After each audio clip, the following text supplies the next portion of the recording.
माननीय श्री अण्णासाहेब जोल्ले यांनी आपल्या सहकारी साखर कारखान्यात म्हणजे श्री हलसिद्धनाथ सहकारी साखर कारखान्यातच का गुंतवणूक केली याच्यामागेही त्यांचे तंत्रज्ञान आहे. कोरे आणि हुक्केरे यांच्या धुमश्चक्रीत आपला निभाव लागणार नाही याची त्यांना खातरजमा झाल्यानंतर त्यांनी आपला मोर्चा अन्य क्षेत्राकडे वळवला, विशेषतः औद्योगिक क्षेत्राकडे वळवला आणि त्यांनी किराणी दुकाने, रेडीमेड दुकाने, स्टेशनरी दुकाने, पतसंस्था अशा संस्था काढण्यास सुरू केली. परंतु या सर्व माध्यमातून प्रत्यक्ष जमिनीशी त्यांचा संबंध येऊ शकला नाही. याकरता त्यांच्या डोक्यात बरेच काही प्लॅन धडमळत होते आणि त्यासाठी त्यांना वाट दिसली ती भाजपची. त्यांनी जनता दलातून उडी मारून भाजपमध्ये प्रवेश केल्यानंतर त्यांच्या ह्या सर्व धंद्यांना अचानक उत्तेजनता मिळाली आणि सर्व धंदे बरकतीत फायद्यात चालू लागले. त्यामुळे प्रचंड पैसा त्यांच्याकडे अनपेक्षितपणे जमा होऊ लागला आणि या पैशातून करायचे काय हा एक त्यांच्यापुढे मोठा प्रश्न निर्माण झाला होता. त्या पद्धतीने त्यांनी दूधगंगा कृष्णा सहकारी साखर कारखान्यात अनेक वेळा छडीटांग करायचा प्रयत्न केला, पण त्यात त्यांना घुसखोरी करता आलेली नव्हती आणि त्या काळी त्यांच्याकडे असलेल्या सुविधा ह्या अत्यंत तोकड्या होत्या.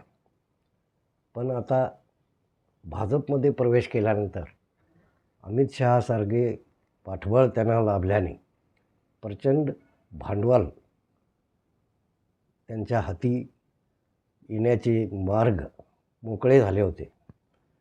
त्यामुळे त्यांच्या कल्पनांना पंख फुटले आणि दूधगंगा कृष्णा नसेना पण आपल्याकडे एक साखर कारखाना हवाच अशा उद्देशाने त्यांनी आपली दिशा चालू केली. सभोवतालचे कारखाने बघितले, पण प्रत्येक कारखान्यावर कुणाची ना कुणाची तरी सत्ता ही अस्तित्वात होती आणि ती प्रस्थापित होती.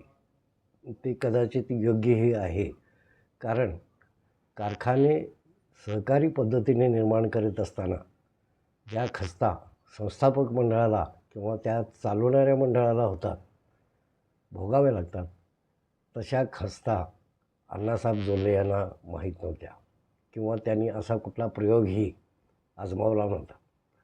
त्याकरता सहकारी तत्वावर असलेला आपले राजकीय पाय जमविण्यासाठी सहकारी तत्वावर चालत असलेला एक चालू कारखाना त्यांना आपल्या कब्जात हवा होता आणि आमच्या श्री हलसिद्धनाथ सहकारी साखर कारखान्याच्या माध्यमातून आर्थिक अडचणीत असलेला हा आपला कारखाना तो त्यांना आपसूक मिळणार होता. केलेली गुंतवणूक ही दीर्घकालीन उपयोगात राहणार आहे याची त्यांनी खात्री करून घेतली आणि त्यांनी गुंतवणुकीचं एक पाऊल आपल्या कारखान्यात रोवले. प्रथमतः शेतकऱ्यांची ऊसाची बिले आणि दुरुस्ती करून चालू करणे आवश्यक असणारा सर्व खर्च हा त्यांनी गुंतविला आणि या माध्यमामुळे आपल्या संचालक मंडळावर एक प्रकारे आर्थिक दबाव त्यांनी निर्माण केला. आर्थिक दबावाच्या कारणामुळे आपले सर्व संचालक मंडळ जवळजवळ त्यांच्या आधिपत्याखाली आले आणि त्यांनी अण्णासाहेब जोल्ले बोलतील त्याला विरोध करण्याची आपली क्षमता गमावली. अण्णासाहेब जोल्ले जे सांगतील ते करायचे असे एक त्यांना वाटू लागले, कारण त्याशिवाय पर्यायी नव्हता अशी एक त्यांची भाबडी भावना होती. खुल्या मनाचे राजकारण करलेली आपली संचालक मंडळी नव्हती. बिचकत बिचकत राजकारणात आलेली मंडळी उघड्या राजकारणात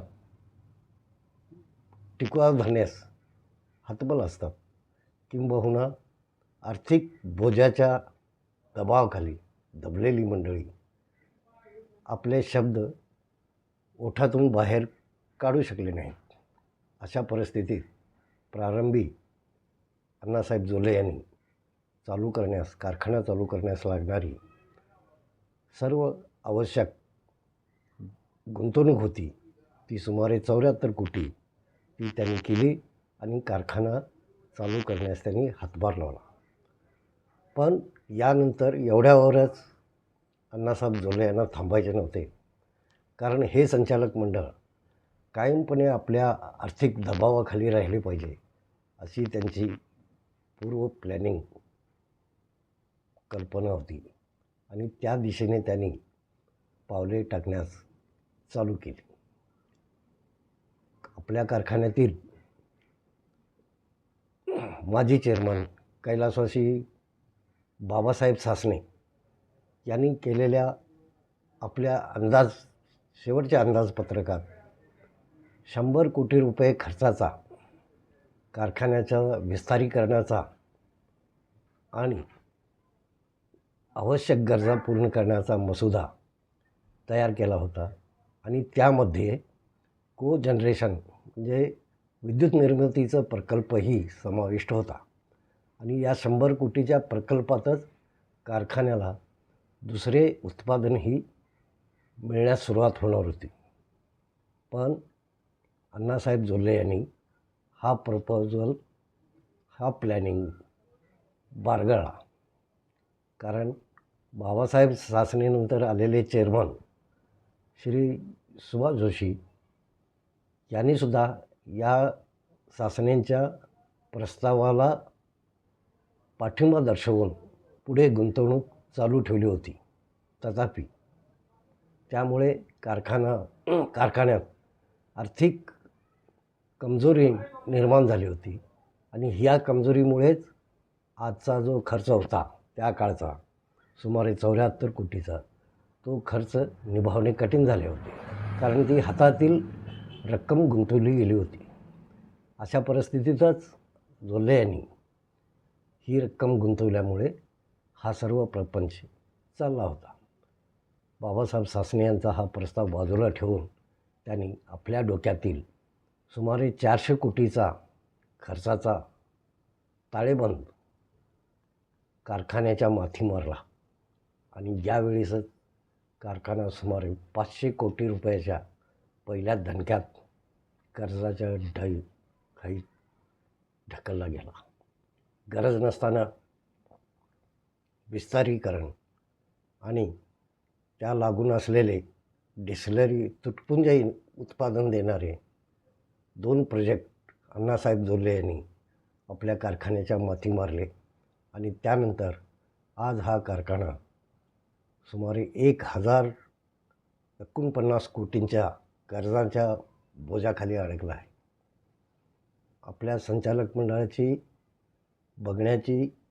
बघण्याचा दृष्टिकोन हा वेगळा होता. आपल्या उत्पादनातून मिळणाऱ्या नफ्यातून आपल्याला झेपेल एवढे कर्ज घेऊन कारखाना चालवायचा हा दृष्टिकोन असायचा. पण आता गुंतवणूक जास्त करून जास्त नफ्याचे आमिष दाखवून अण्णासाहेब जोल्ले यांनी आपल्या कारखान्याला सुमारे 1000 कोटी रुपयांच्या कर्जात ढकलून टाकले. पण त्यामुळे त्यांनी फक्त आपला फायदा बघितला. ज्या तळमळीतून हा कारखाना निर्माण झाला आपल्या गोरगरीब शेतकऱ्यांच्या उन्नतीसाठी, विकासासाठी, शेती सुधारणेसाठी, तो उद्देश बाजूला पडला आणि श्री अण्णासाहेब जोल्ले यांच्या सुमारे 100 कोटी व्याजासाठी आपल्याला 1000 कोटी रुपयांचे कर्ज अण्णासाहेब जोल्ले यांचे आपल्या डोक्यावर घ्यावे लागले आणि ती कारण नसताना झालेली गुंतवणूक आहे हे अण्णासाहेब जोल्ले यांनी आपल्या पत्रकार परिषदेतूनच मान्य केले आहे. धन्यवाद मंडळींनो. आजच्या एपिसोडमध्ये मी इथंच थांबतो. पुढच्या भागात मी आपल्याला सविस्तरपणे सांगण्याचा प्रयत्न करेन. धन्यवाद.